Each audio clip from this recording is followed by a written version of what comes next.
Assalamualaikum, hai. Bertemu lagi dalam Dinovator Channel. Okay, so kalau anda tengok hari ni, saya akan buat cleaning. Okay, yang mana kita akan cuci kita punya kolam canvas hari ni. Okay, setelah hampir dekat sebulan lah. Yang mana usia kita punya ikan dalam ni pun dah menjangkau lebih kurang 3 bulan. Okay, jadi selepas sebulan, kalau anda tengok air dalam bekas ni dah makin kotor. Jadi saya perlu gantikan air ni. Okay, dan kita akan sorting ikan yang mana yang perlu kita asingkan.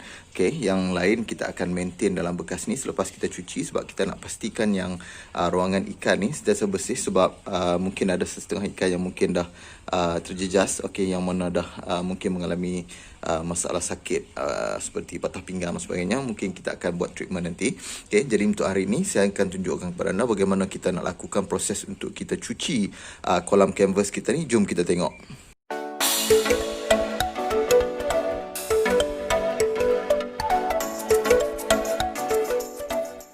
Okey, so kalau tengok dalam kolam ni, okey, ikan-ikan ni dah makin membesar, yang mana anak giant multicolor ni. Okey, hari ni apa yang kita perlukan hanyalah bekas ataupun besen macam ni. Okey, saya perlukan 2, okey, untuk kita masukkan ikan kita nanti. Okey, dan juga kita perlukan sauk yang macam ni. Okey, sebab saya nak pakai sauk yang jarang sikit, sebab kita nak pastikan yang kotoran tak melekat dalam bekas ni nanti. Nanti saya akan pindahkan ikan masuk ke dalam bekas ni, dan juga saya akan keluarkan daun pisang sebelum kita cuci kita punya kolam ni menggunakan kain ataupun kita menggunakan sponge, yang mana kita tak nak rosakkan kita punya ruang kolam ni, dan juga kita tak nak bocorkan kolam kalau kita menggunakan objek yang keras untuk kita cuci bahagian dalam.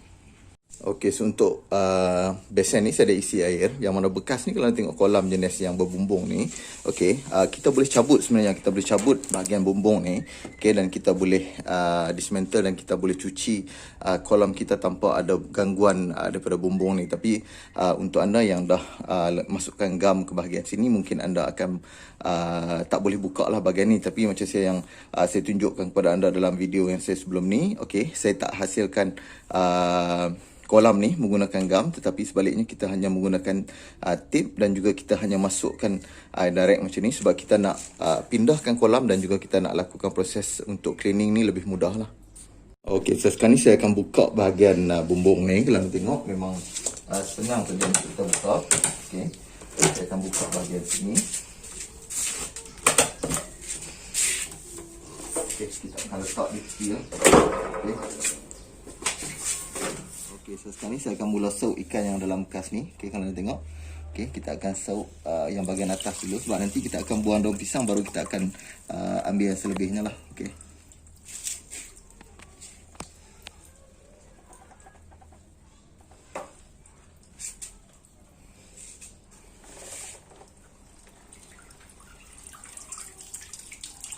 Okey, ada yang mati.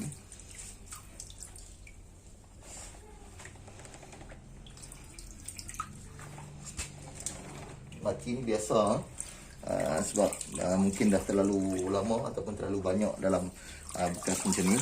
Mungkin ada setengah yang mungkin akan mati lah. Okay, jadi kita perlu lakukan proses untuk cleaning, dan juga kita perlu pantau kolam ni sekerap yang mungkin untuk pastikan yang air sentiasa bersih, dan juga kesihatan ikan amat penting lah untuk kita jaga.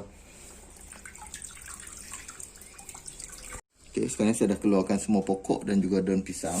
Okay, sekarang apa yang perlu kita buat, kita just sauk saja. Okay, ikan ni. Okay, kita pindahkan.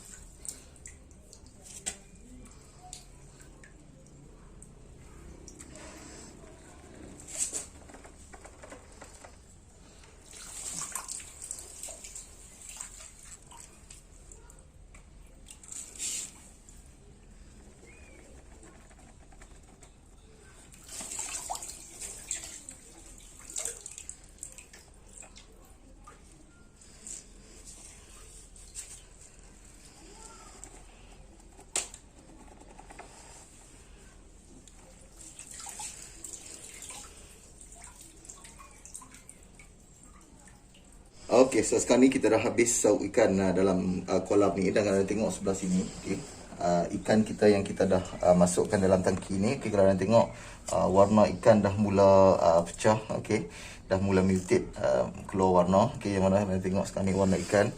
Okey, banyak yang dah ada warna. Okey, jadi kita akan asingkan ikan ni, yang mana kita akan jar ikan-ikan yang kita dah tengok berpotensi untuk kita masukkan dalam baldi. Okey, yang kat sini pun sama.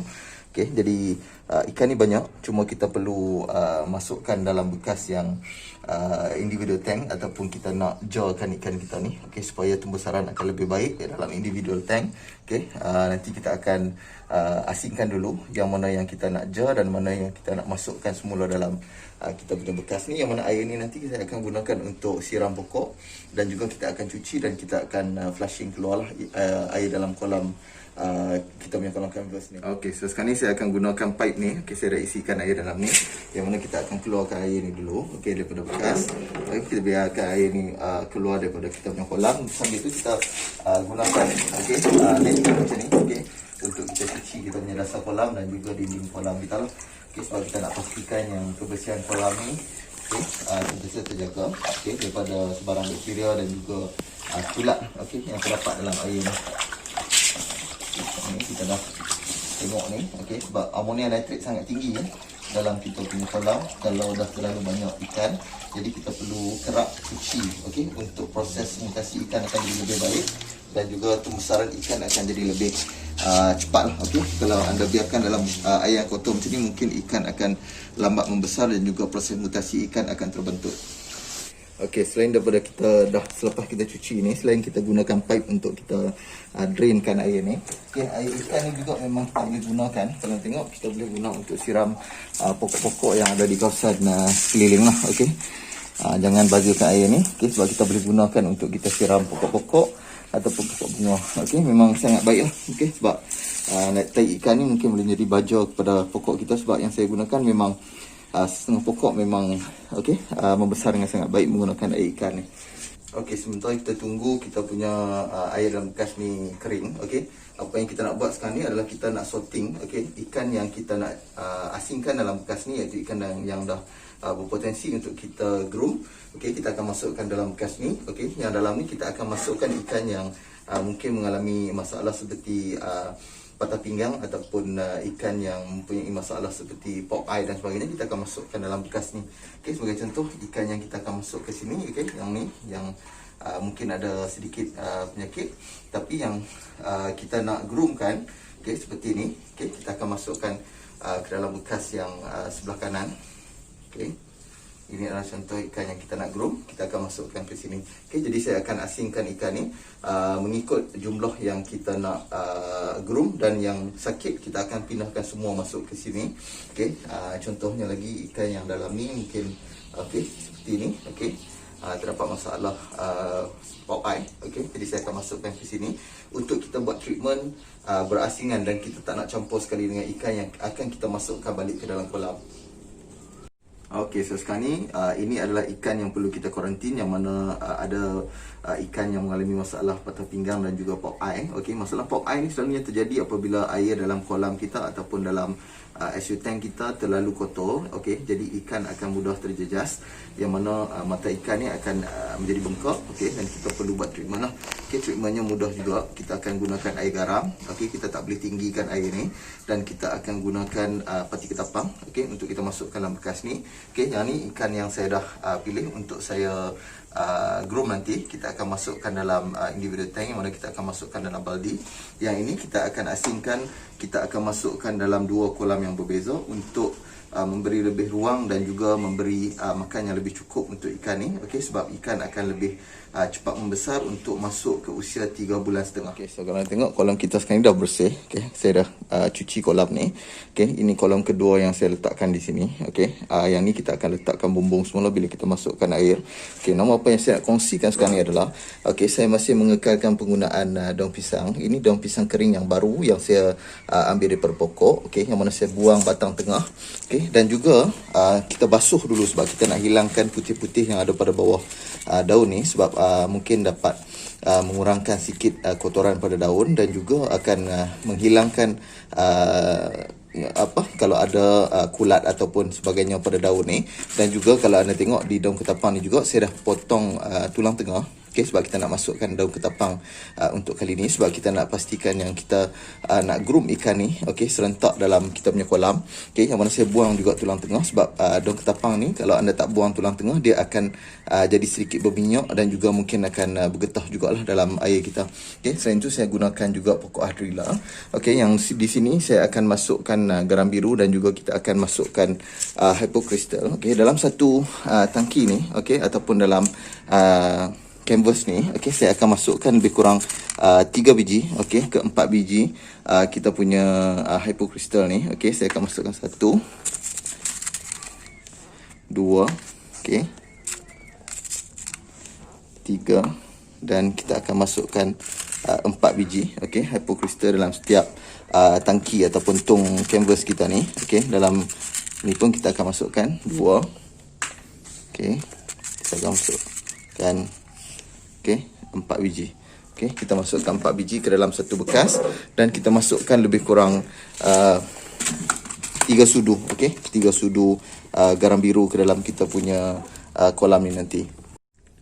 Okey, so tujuan penggunaan garam biru ni sebenarnya adalah untuk mematikan kuman dalam ataupun bakteria dalam okey air pipe yang akan kita gunakan nantilah.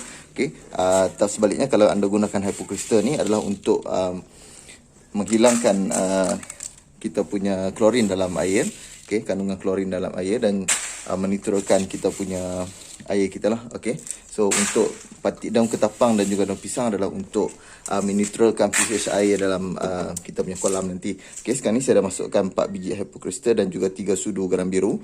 Okey, ini pun sama, 4 biji hypocrystal dan juga 3 sudu garam biru, dan kita akan masukkan daun pisang dan juga Hydrilla, dan kita akan isi air, okey, sehingga separuh kolam, dan kita akan biarkan selama lebih kurang 6 ke 7 jam sebelum kita masukkan kita punya ikan ke dalam bekas ni nanti.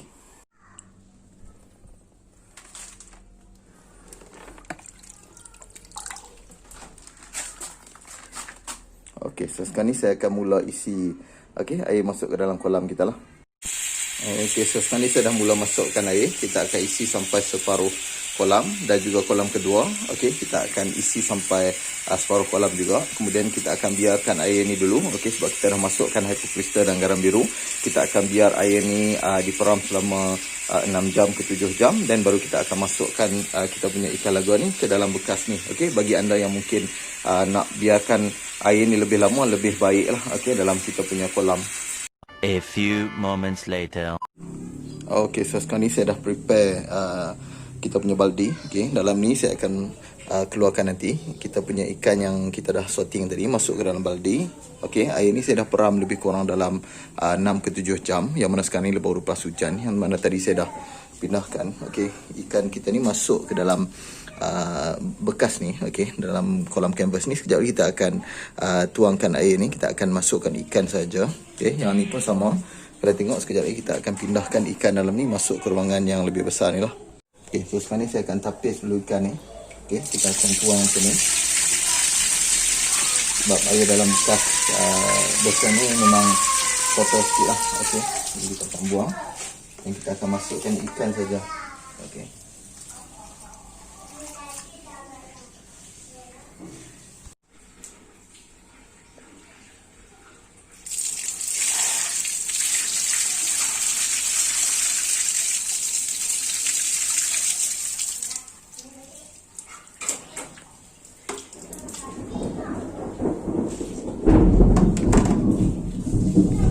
Okey, so untuk yang ni kita akan groom.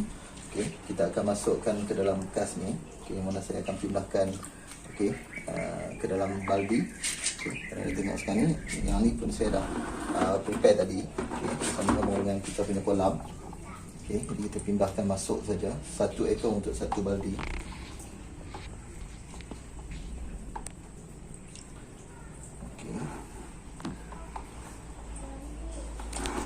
Okey, yang selebihnya kita akan letak di bahagian depan rumah lah. Okey, ini adalah contoh kita punya Giant Multicolor, okey, yang kita dah mula pamerkan untuk jualan. Okey, yang ini berusia lebih kurang 3 bulan setengah ke 4 bulan. Okey, saiz agak besar lah yang ni. Okey, sebab yang ni dia punya group tu tak berapa nak banyak. Okey, compare dengan yang tadi. Okey, sebab yang tadi memang dia perlukan ruang yang lebih sikit lah. Okay, so anda tengok ni memang saiz yang ni boleh dikatakan dah boleh masuk ke peringkat 7 cm body only lah. Okay, so kalau tengok sekarang ni, okay, ikan kita dah pun boleh dijual. Okay, kalau anda tengok proses yang mana kalau di bawah sana masih kita letakkan dalam baldi. Okay, yang di sini kita dah ready untuk jualan lah. Okay, so selamat mencuba. Okay, teknik yang saya gunakan, anda boleh masukkan ikan jenis giant ni, okay, ke dalam bekas yang besar ataupun di dalam grow up tank yang besar macam saya lakukan, iaitu kita masukkan dalam canvas, okay, kolam canvas tu, yang mana hari ni saya lakukan proses untuk mencuci. Okay, sekarang ni kalau anda tengok, ini contoh ikan yang dah kita hasilkan, okay, daripada Dino Betta Farm. Okay, selamat mencuba dan kita jumpa lagi dalam video-video yang lain. Assalamualaikum.